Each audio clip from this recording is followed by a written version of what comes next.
প্রিয় শিক্ষার্থীরা, ইতিমধ্যে আমরা তোমাদের প্রাথমিক গণিত বইয়ের অধ্যায় ৩ গুণের ধারণা নিয়ে আলোচনা শেষ করেছি। তোমরা যারা অধ্যায় ৩ গুণের ধারণা এর সকল ক্লাস দেখতে পারোনি, তোমাদের জন্য নিচের ডেসক্রিপশন বক্সে ক্লাসের লিঙ্কগুলো দেওয়া আছে, সেখানে ক্লিক করে চাইলে ক্লাসগুলো তোমরা দেখে নিতে পারো। আজ আমরা আলোচনা করব অধ্যায় ৪ ভাগের ধারণা নিয়ে। তাই আজকের ক্লাসটি তোমাদের জন্য খুবই গুরুত্বপূর্ণ হবে এবং আনন্দদায়ক হবে, কারণ আজ আমরা গল্পের ছলে ভাগের ধারণা নিয়ে আলোচনা করব। তাই ছোট্ট বন্ধুরা, আমি আশা রাখবো পরবর্তী কয়েকটি মিনিট অত্যন্ত ধৈর্য ও মনোযোগ সহকারে তোমরা আমাদের সাথেই থাকবে। এবার তোমরা নিশ্চয়ই গল্প শুনতে ভালোবাসো, তাই না? তো এবার চলো আমরা একটি গল্প শুনি। শিক্ষার্থীরা প্রতিদিনের মতো আজও যথাসময়ে বিদ্যালয়ে আসলো, কিন্তু আসার পর তাদের মন ভীষণ খারাপ হয়ে গেল, কারণ আজ বিদ্যালয়ে একজন জাদুকর আসার কথা। তাই আজকের দিনটি খুবই আনন্দে কাটবে বলে তারা ভেবেছিল, কিন্তু আকাশের অবস্থা খুবই খারাপ। ঘন মেঘে আকাশ ছেয়ে গেছে, সেই সাথে তাদের মনের আকাশও যেন ঘন কালো মেঘে ঢেকে গেছে। তাদের মন ভীষণ খারাপ। এমনই এক সময় বিদ্যালয়ে জাদুঘর এসে উপস্থিত হলেন। আসার পর শিক্ষার্থীদের দিকে তাকিয়ে তিনি দেখলেন শিক্ষার্থীরা মন খারাপ করে দাঁড়িয়ে আছে। তাই জাদুঘর শিক্ষার্থীদেরকে জিজ্ঞেস করলেন, তোমাদের মন খারাপ কেন? শিক্ষার্থীরা উত্তর দিল, মন খারাপ হবে না কেন, আকাশের অবস্থা যে খুবই খারাপ। যখন তখনই ঝড় বৃষ্টি শুরু হতে পারে, আমাদের জাদু দেখা হয়তো আর হবে না। তখন জাদুকর তাদেরকে আশ্বস্ত করলেন, চিন্তা করো না তোমরা, আমি ব্যবস্থা নিচ্ছি। এই বলেই জাদুকর তার জাদুর কাঠিটি আকাশের দিকে ছুঁড়ে মারলেন। অমনিতেই ঘন কালো মেঘ কেটে আকাশে সূর্য উঠল। সোনালি রোদের আলোয় সারা মাঠ স্কুল ভরে গেল। শিক্ষার্থীরা আনন্দে নেচে উঠল, তাদের মন আনন্দে ভরে গেল। এবার জাদুঘর শিক্ষার্থীদেরকে উদ্দেশ্য করে বললেন, শিক্ষার্থীরা, তোমরা কি দেখতে পাচ্ছ তোমাদের স্কুলের পিছনের আম গাছে কি সুন্দর কাঁচা কাঁচা পাকা পাকা আম ঝুলে আছে? তোমরা কি আম খেতে চাও? শিক্ষার্থীরা বলল, আম খাবো কি করে, আমরা যে ছোট্ট, আমরা তো গাছে উঠতেই জানি না। এই কথা শোনা মাত্র জাদুকর কি করলেন, তার জাদুর কাঠিটি গাছের দিকে ছুঁড়ে মারলেন। অমনি কিছু আম ঝরে পড়ল। এবার জাদুকর দেখল এখানে তো শিক্ষার্থী, এখানে 4 জন, এখানে 4 জন, 8 জন, কিন্তু আমের সংখ্যায় কম। তাই তিনি আবার কি করলেন, জাদুর কাঠিটি আবার আম গাছের দিকে ছুঁড়ে মারলেন। আরো কিছু আম পড়ল। এবার জাদুকর ভাবলেন যে এখানে 4 জন, এখানে 4 জন, দুটি দলে তারা আছে। এবার এই আমগুলো আমি কিভাবে বন্টন করব? তাই হঠাৎ জাদুকর কি করলেন, তার জাদুর কাঠিটি আবার আমের উপর দিয়ে গড়িয়ে দিলেন। আমগুলো বিভক্ত হয়ে 4টি 4টি করে দুটি দলে চলে গেল। শিক্ষার্থীরা আনন্দে আত্মরা হয়ে বলল, কি মজা, কি মজা, এগুলো কিভাবে সম্ভব হলো? জাদুকর উত্তর দিলেন, এগুলো জাদুর মাধ্যমেই সম্ভব হলো। কি সুন্দর, দেখো তোমাদেরকে আমি আমগুলো বন্টন করে দিলাম। এবার জাদুকর বললেন শিক্ষার্থীদেরকে, এই যে আমগুলো বন্টন করে দিলাম, তোমাদের গণিতের ভাষায় এই বন্টনকে কি বলে জানো? শিক্ষার্থীরা বলল, জানি তো, এগুলো আপনি ভাগ করে দিয়েছেন। অর্থাৎ এই যে আম তিনি দুইটি দলকে বন্টন করে দিলেন, এই বন্টন করে দেয়াকে ভাগ বলে। শিক্ষার্থীরা, গল্পটি নিশ্চয়ই তোমাদের ভালো লেগেছে, তাই না? এসো আজ আমরা ভাগ নিয়ে আলোচনা করব।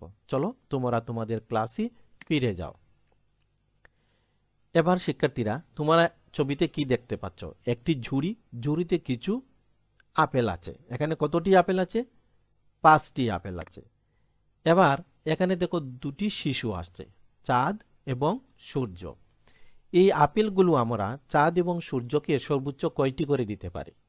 এবার দেখা যাক কয়টি করে আপেল দেয়া যায়। আমরা এখানে সূর্যকে একটি, চাঁদকে একটি আপেল দিলাম, কিন্তু ঝুড়িতে আরও 3টি আপেল থাকলো। আমরা চাইলে এখান থেকে আরও 2টি আপেল দুইজনকে দিতে পারি। তাই আবার আমরা এই সূর্য এবং চাঁদকে আরও একটি একটি আপেল দিলাম, কিন্তু ঝুড়িতে আরও একটি আপেল থাকলো। এই একটি আপেল কিন্তু আর দুইজনকে না ভেঙে বা না কেটে দিতে পারবো না। এই যে আমরা 5টি আপেলকে দুইজন শিশুকে বন্টন করে দিলাম, একেই কি বলে জানো? একেই বলে ভাগ। এবার আসো আমরা এটি গাণিতিক উদাহরণের মাধ্যমে দেখি। এখানে আপেল কতটি ছিল? আপেল ছিল 5টি, তাই আমরা এখানে লিখেছি 5। এখানে শিশু কতজন ছিল? 2 জন, আমরা এই পাশে লিখেছি 2। এবার এই 2 জন শিশুকে আমরা কয়টি করে আম দিতে পেরেছি? 2টি করে আম দিতে পেরেছি। এবার আসো এই গাণিতিক মাধ্যমে আমরা কিভাবে এই শিশু 2 জনকে আমগুলো ভাগ করে দিতে পারি। আমরা যদি 2 দিয়ে 5কে ভাগ করি তাহলেই কিন্তু প্রত্যেকে কয়টি করে আম পাবে আমরা পেয়ে যাব। এবার তোমরা তো 2 এর নামতা নিশ্চয়ই জানো, তাই না? এবার 2 এর নামতা আমার সাথে সাথে বলো তো। 2 একে 2, 2 2 4, 3 2 6। এখন দেখো এখানে আম আছে 5টি, আমরা যদি 2টি করে দিই তাহলে এখানে 4টি আম এখান থেকে দিতে পারি, কিন্তু 3টি করে যদি দেই আমাদের আমের প্রয়োজন হয় 6টি। আমরা কিন্তু 3টি করে দিতে পারবো না, আমরা 2টি করে আম দেব। অর্থাৎ আমরা এই ভাগফলের জায়গায় উপরে লিখব 2 এবং 2 2 কত? 2কে 2 দ্বারা গুণ করলে হয় 4, আমরা 5-এর নিচে লিখব 4। আম ছিল 5টি থেকে আমরা 4টি আম দিয়ে দিলাম, তাহলে থাকলো কতটি? থাকলো 1টি। এই যে ঝুড়িতে দেখো তোমরা 1টি আম কিন্তু রয়ে গেছে। এবার এই যে সংখ্যাগুলো তোমরা দেখলে এই সংখ্যার কিন্তু ভিন্ন ভিন্ন নাম আছে। এবার আসলে নামগুলো আমরা জেনে নেই। এই 5কে বলা হয় বাহ্য, এই 2কে বলা হয় ভাজক, এবং উপরের 2কে বলা হয় ভাগফল, এবং নিচের যে 1 তোমরা দেখতে পাচ্ছ এটিকে বলা হয় ভাগশেষ। এবার এসো আমরা ভাগ কি জেনে নেই।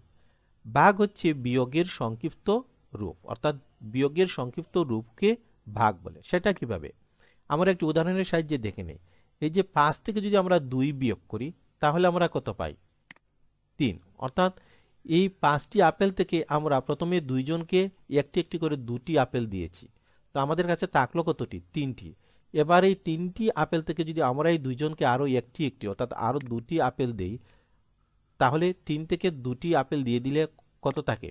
1টি। এই 1টি আপেল কিন্তু আমরা আর না ভেঙে বা না কেটে দিতে পারি না, তাই 1 থাকবে অবশিষ্ট। তাহলে আমরা দেখতে পেলাম কি, এই 5 থেকে আমরা 2 একবার বিয়োগ করলাম, 2 বার বিয়োগ করলাম, এই যে ভাগফল 2, এবং অবশিষ্ট কত থাকলো? 1। এটিকে আমরা গাণিতিক বাক্যের মাধ্যমে প্রকাশ করতে পারি। কিভাবে প্রকাশ করতে পারি? 5/2 সমান খালি ঘর। এখানে তোমরা লক্ষ্য করো এই যে চিহ্ন, এই চিহ্নটি বা প্রতীকটিকে বলা হয় ভাগ চিহ্ন।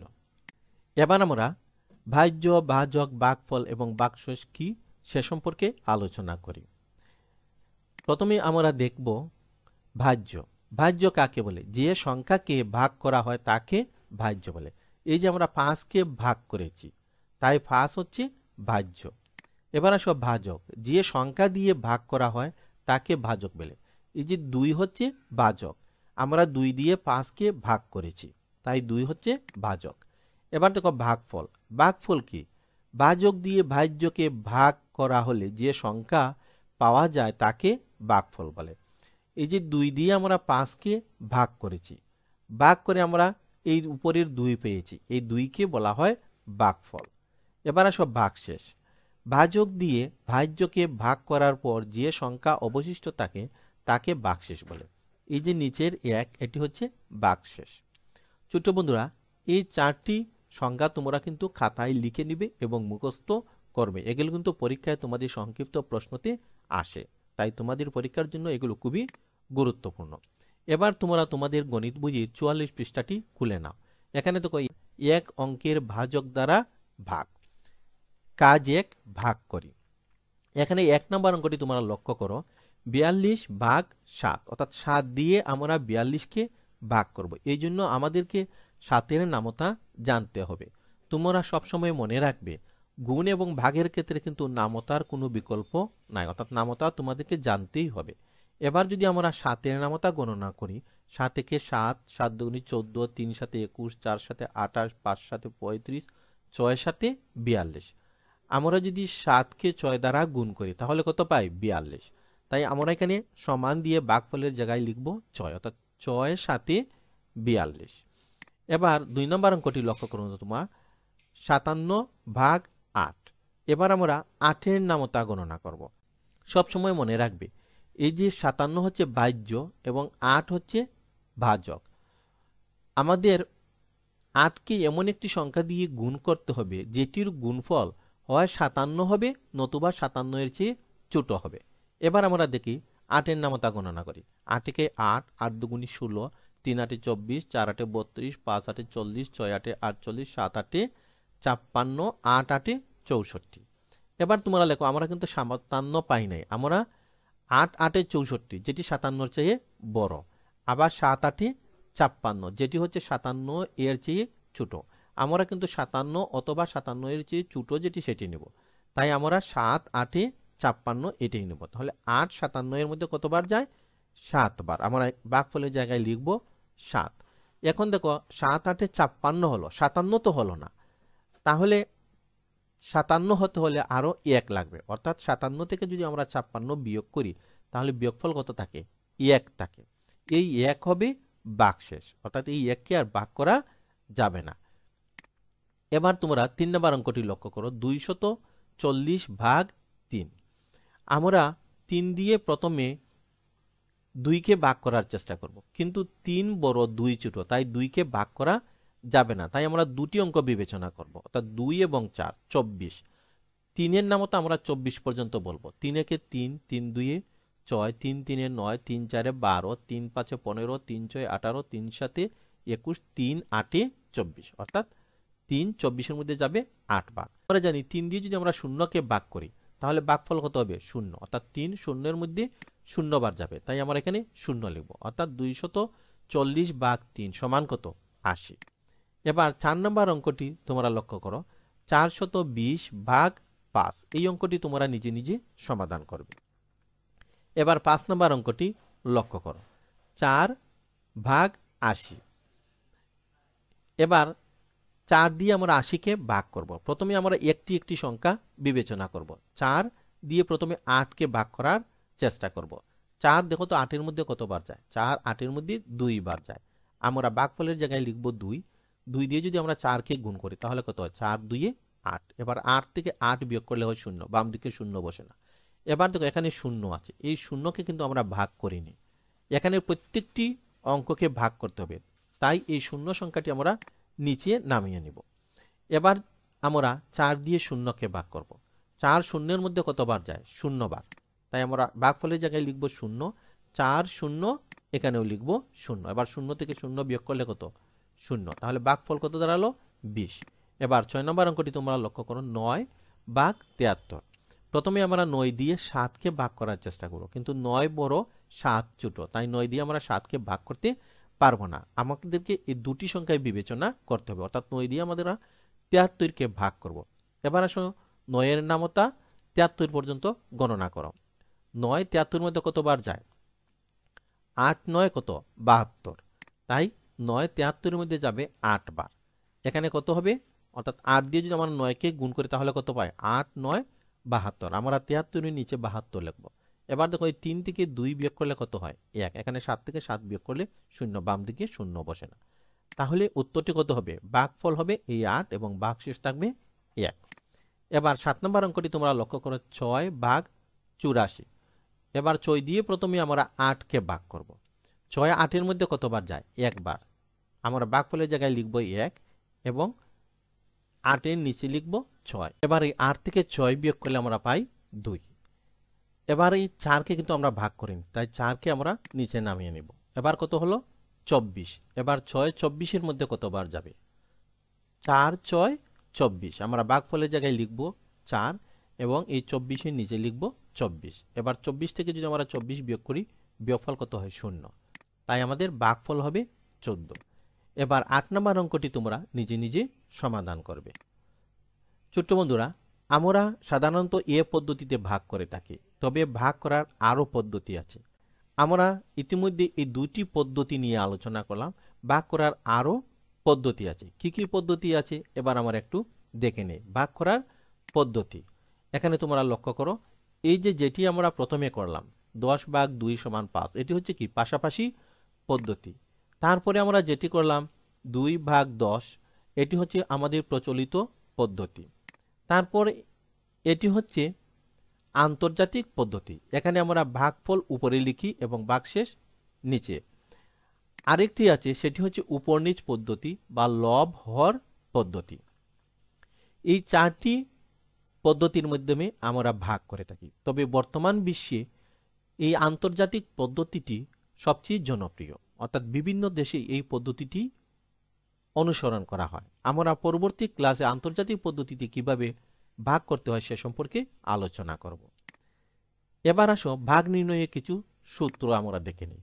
নিঃশেষে বিভাজ্য হলে ভাজ্য সমান হচ্ছে ভাজক গুণ ভাগফল, অর্থাৎ ভাজককে যদি আমরা ভাগফল দিয়ে গুণ করি তাহলে আমরা ভাজ্য পাবো। আবার ভাজক সমান হচ্ছে ভাজ্য ভাগ ভাগফল, ভাগফল সমান ভাজ্য ভাগ ভাজক।